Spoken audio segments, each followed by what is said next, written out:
as we continue to evaluate options in response to Iranian aggression. I am, of course, outraged and furious. Today's report. Greetings, world. We are anonymous.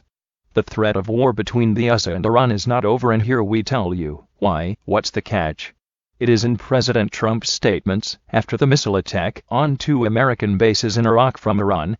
Listen carefully. As we continue to evaluate options in response to Iranian aggression, as we continue to evaluate options in response to Iranian aggression, the United States will immediately impose additional punishing economic sanctions on the Iranian regime. President Trump announced economical sanctions, but not only that, you got it right. Now check what President Trump said today.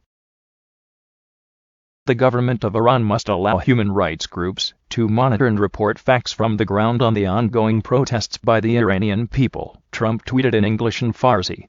There cannot be another massacre of peaceful protesters, nor an internet shutdown. The world is watching, end quote. Trump was referencing the Iranian government's crackdown on anti-government protests over a spike in gas prices last November.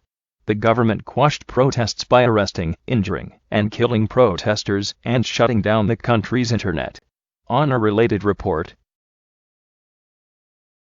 the Iranian government accepted on Friday the blame for the downing of a Ukrainian airliner last Wednesday, sparking protests against the Iranian government's handling of the incident. Here's what Canadian Prime Minister said today on press conference. Late last night, Iran confirmed that it unintentionally shot down Flight 752. This is an extremely serious matter. Canada and the world still have many questions that must be answered. We need full clarity on how such a horrific tragedy could have occurred.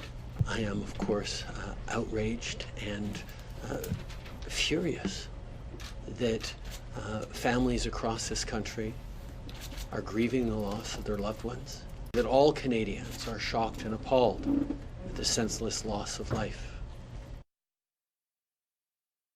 Furthermore, on a different note, the United Kingdom ambassador to Iran was arrested and briefly detained by Iranian authorities after attending Saturday's protest.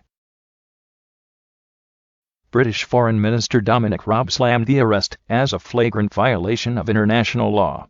In a tweet, State Department spokesperson Morgan Ortagus called on the Iranian government to apologize to the British government and to respect the rights of all diplomats. This tells us, regardless of an apparent de-escalation in the conflict, something it's cooking under. The U.S. and allies to retaliate against Iran, this time using their own people protests, as if it was a separate matter not related to war escalation, but as a human rights violation by Iran government that must be stopped by bombing Iran military installations just as it was done previously on Syria. We'll keep you informed of any new development occurs in this heated conflict in the Middle East. Don't forget the world is watching. See you in our next video.